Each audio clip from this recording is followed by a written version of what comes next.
اگر انسان دور حاضر میں توبہ کرنا چاہتا ہے، تائب ہونا چاہتا ہے، تو بری صحبت سے بچنا ضروری ہے اور اللہ کے پیاروں کی صحبت اختیار کرنا ضروری ہے، ورنہ توبہ قائم نہیں رہتی، توبہ ٹوٹ جاتی ہے۔ دیکھیں، جب آپ کسی نیک فرد کے قریب ہوتے ہیں، ایک 25 سال کا نوجوان ہے، اس کی دوستی کسی اللہ کے پیارے سے ہو جاتی ہے، کسی نمازی سے ہو جاتی ہے، کسی عبادت گزار سے ہو جاتی ہے۔ اب یہ بے نمازی ہے، خود گنہگار ہے، خود نماز نہیں پڑھتا، لیکن وہ دیکھتا ہے کہ اس 25 سال کے نوجوان کی ایک نماز قضا ہو جاتی ہے۔ جب اس کی نماز قضا ہو جاتی ہے تو اس پر رکت طاری ہوتی ہے، وہ گریہ اوزاری کرتا ہے، روتا ہے، اس سے پوچھتا ہے تو کیوں رو رہا ہے، تجھے کس بات نے رلایا، اس قدر تو کیوں رو رہا ہے؟ کہہ رہے دیکھیں میری نماز قضا ہوگی، وہ کہتا ہے لیکن نماز تو میری بھی قضا ہوتی رہتی ہے، لیکن تو کیوں رو رہا ہے؟ وہ کہتا ہے کہ میں نے علماء سے سنا ہے، ایک حدیث کا ایک مفہوم جس کی علماء نے تشریح کی ہے کہ جو ایک نماز قضا کر دیتا ہے بغیر عذر شرعی کے، وہ 2,88,00,000 برس جہنم کی آگ میں جلایا جائے گا۔ One who misses one prayer will be in hellfire for 28,800,000 years on account of missing one prayer, only one prayer. That is a mafhum derived from one hadith of Rasulullah sallallahu alayhi wa sallam.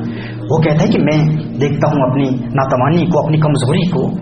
کہ میں جہنم کی آگ کیسے برداشت کروں گا۔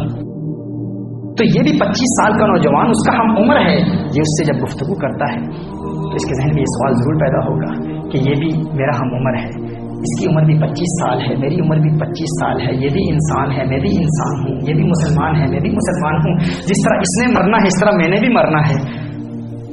تو اگر یہ جہنم کی آگ سے اور اللہ کے غضب سے اور اللہ کی ناراضگی سے اس قدر ڈر رہا ہے تو مجھ میں کون سی اسپیشلٹی ہے، مجھ میں کون سی خاص صلاحیت ہے، میں جہنم کی آگ کیسے برداشت کروں گا؟ تو اس کا رونا اور اس پر رکت طاری ہو جانا اور اس کا غمگین ہو جانا اللہ کی ناراضگی کی وجہ سے، یہ اس گنہگار کے دل پر بھی ایسے اثرات مرتب کرتا ہے کہ رفتہ رفتہ وہ بھی نماز کی طرف مائل ہو جاتا ہے۔ لیکن محترم احبہ، جب انسان نیک لوگوں سے دور ہو جاتا ہے اور بری صحبت اختیار کر لیتا ہے،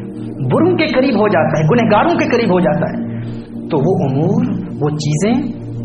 جن کو وہ پہلے برا سمجھتا تھا،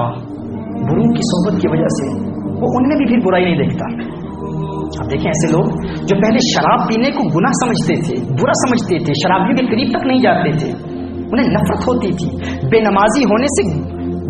دور بھاگتے تھے اور بے نمازی ہونے کے عمل سے نفرت کرتے تھے، ان کے دل میں ندامت، شرمندگی پیدا ہوتی تھی، خوف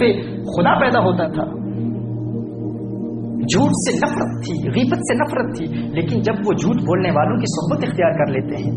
جب وہ بے نمازیوں کی صحبت اختیار کر لیتے ہیں، تو وہ جب دیکھتے ہیں کہ ان کے ارد گرد رہنے والے تمام لوگ بے نمازی ہیں، تو ایک وقت ایسا آ جاتا ہے کہ بے نمازی ہونے کے عمل کو وہ برا نہیں سمجھتے، وہ کہتے ہیں ٹھیک ہے، اس میں کوئی برائی نہیں ہے۔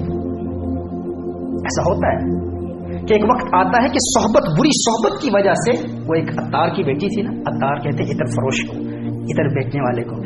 عطار کی بیٹی کا نکاح ہوا ایک دباغ کے بیٹے کے ساتھ۔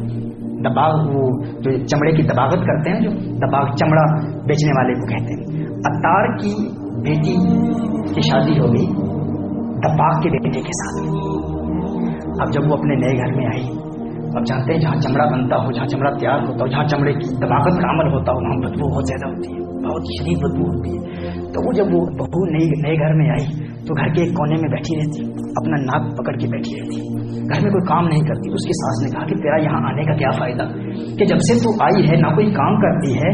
کچھ بھی نہیں کرتی، ایک کمرے میں تو بیٹھی رہتی اور ناک پکڑ کے بیٹھی رہتی ہے، تیرے آنے کا کیا فائدہ؟ تو وہ اس کو تانے دیتی، شکوے کرتی۔ کچھ عرصے کے بعد جب اسی عطار کی بیٹی، جب اس کے والد صاحب، وہ عطر فروش، وہ جو خوشبو کے ماحول میں پروان چڑھے تھے، وہ جب گھر میں آتے ہیں، اپنی بیٹی کو ملنے کے لیے آتے ہیں، تو اس سے وہ ساس گلگلا کرتی ہے، آپ کی بیٹی یہاں آئی ہے، لیکن جب سے آئی ہے دیکھیے کہ یہ کوئی کام نہیں کرتی ہے، کہ کمرے میں بیٹھی رہتی ہے، اس کے آنے کا فائدہ کیا ہے؟ تو اس بیٹی کے والد نے کہا کہ تو یہاں آئی ہے تو یہ شکوہ کر رہے ہیں، یہ کہہ رہے ہیں تیرے آنے کا فائدہ کیا ہے؟ اس نے کہا والد صاحب دیکھیے یہ غلط بات کہہ رہے ہیں، ہر چند کے میں کوئی کام تو نہیں کرتی، میں کچھ نہیں کرتی، لیکن ایک بات ضرور کہوں گی کہ میرے آنے کی برکت سے ان کے گھر کی بدبو ختم ہو گئی ہے۔ جب سے میں یہاں آئی ہوں وہ بدبو ختم ہو گئی ہے. والد صاحب آپ کو یاد ہے جب ہم پہلی مرتبہ یہاں آئے تھے تو کتنی بدبو آتی تھی, لیکن اب وہ بدبو ختم ہو گئی. یہ میری برکت ہے. والد نے کہا نہیں میری بیٹی, یہ تیری برکت نہیں ہے, یہ اس گھر کی نحوست ہے کہ تیری بدبو کو سونگنے کی صلاحیت ختم ہو گئی ہے. تجھے اس بدبو کی عادت ہو گئی, اب اس بدبو کو تو محسوس نہیں کرتی, وہ بدبو ویسے ہی موجود ہے. تو مجھ سے پوچھ, میں جو عطر کے ماحول سے آیا ہوں, میں آج باہر سے آیا ہوں, جب آج گھر آیا ہوں تو مجھے وہ بدبو ویسے ہی محسوس ہو رہی ہے, لیکن تجھے اس کی عادت ہو گئی ہے, تجھے اس کی برائی نظر نہیں آتی. تو جب انسان بے نمازیوں میں رہتا ہے, شرابیوں میں رہتا ہے, جب انسان گنہگاروں میں رہتا ہے, وہی انسان جو گناہ سے نفرت کرتا ہے, ایک وقت آتا ہے کہ وہ جھوٹ کو برائی سمجھتا ہی نہیں ہے, وہ شراب میں برائی نہیں دیکھتا, وہ بے نمازی ہونے کے عمل میں برائی نہیں دیکھتا, وہ کہتا ہے اس میں کوئی پرابلم نہیں ہے, کوئی دقت نہیں ہے, کوئی پریشانی نہیں ہے. اللہ دیکھیں, اللہ سب کا اللہ ایک ہی ہے, اللہ معاف کر دے گا, اللہ غفور الرحیم ہے, اس قسم کے بہانے. لیکن جب وہی شخص ایک نیک شخص کے ساتھ رہتا ہے, اپنے ہم عمروں کے ساتھ رہتا ہے, وہ دیکھتا ہے کہ وہ لوگ ایک نماز قضا ہونے پر کتنا روتے ہیں. اچھوں کی صحبت کا محترم احبہ یہی اثر ہے. اچھوں کی صحبت اختیار کر لیں, اللہ کے پیاروں کی صحبت اختیار کر لیں. And that is my message for all the young brothers and